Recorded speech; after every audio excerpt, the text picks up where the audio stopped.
Isang paalala, ang video na ito ay ayon lamang sa aking sariling pananaliksik. Hindi ko nais na pilitin ang sino man na maniwala sa videong inyong matutunghayan. Kung hindi kayo kumbinsido sa mga impormasyon at taliwas ang inyong paniniwala sa kaalamang aking ilalahad, maaari kayong gumawa ng sarili ninyong pagsisiyasat para sa inyong kakontentuhan. Ang videong ito ay gabay lamang sa mas malalim na kaalaman at pag-intindi at hindi gawa ng isang profesional. Naniniwala ako na malaya tayong magbigay ng opinyon at suhestyon bilang malayang mamamayan ng Pilipinas. Maraming salamat po.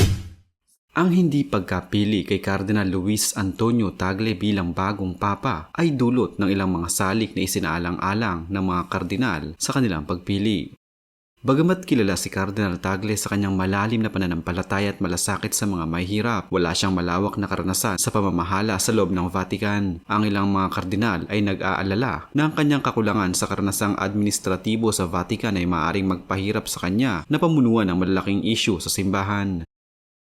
Habang si Cardinal Tagle ay kilala sa kanyang malasakit sa mga mahihirap, may mga ulat na nag-aalala sa kanyang kakayahan sa pamamahala. Isang halimbawa nito ay ang isyu sa Caritas, kung saan iniulat na si Tagle at ang iba pang mga lider ng organisasyon ay may kaalaman sa nakaraan ng isang pari na naharap sa mga seryosong paratang, ngunit hindi ito agad na aksyonan. Noong 2013, nilinaw ni Cardinal Tagle na ang kanyang layunin ay ang tumulong sa pagpili ng bagong papa at hindi ang maging papa mismo. Ayon sa kanya, malinaw sa akin ang participation ko doon ay tumulong sa pagpili ng papa, hindi para maging papa. Ang mga kardinal ay nagbigay ng higit na pansin sa mga kandidato na may malalim na karanasan sa pamamahala at may kakayahang tugunan ang mga kasalukuyang isyu ng simbahan, tulad ng mga isyu sa doktrina, pamamahala sa pananalapi at ugnayan sa ibang relihiyon. Bagamat si Cardinal Tagle ay may mga positibong katangian, maaaring nakita ng mga kardinal na ang ibang kandidato ay mas angkop sa mga hamon ng kasalukuyan. Sa kabila ng mga ito, si Cardinal Tagle ay patuloy na itinuturing na isang mahalagang leader sa simbahan at may malaking ambag sa misyon ng Iglesia Katolika.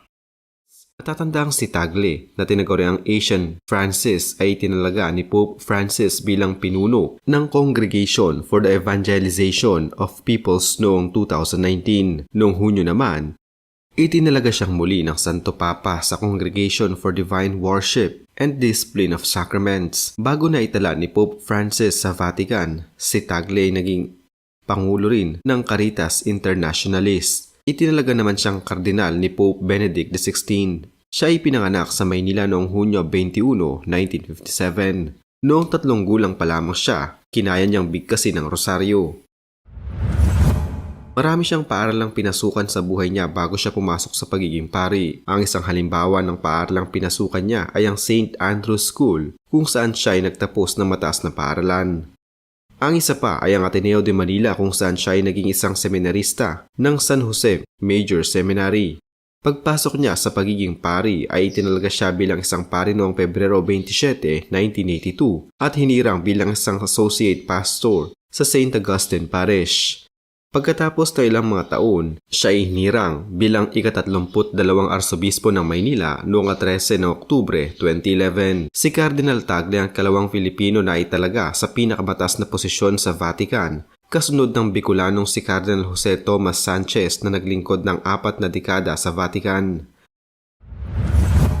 Si Cardinal Tagle ay isang inspirasyon sa mga tao dahil sa mga nagawa niya para sa Diyos at simbahan at ang mga parangal na nakuha niya. Siya ay nakatulong sa iba't ibang tao na nagbago at tuluyang nagmahal at lumapit sa Diyos muli, at kaya ang iba sa kanila ay naging mga pari at seminarista.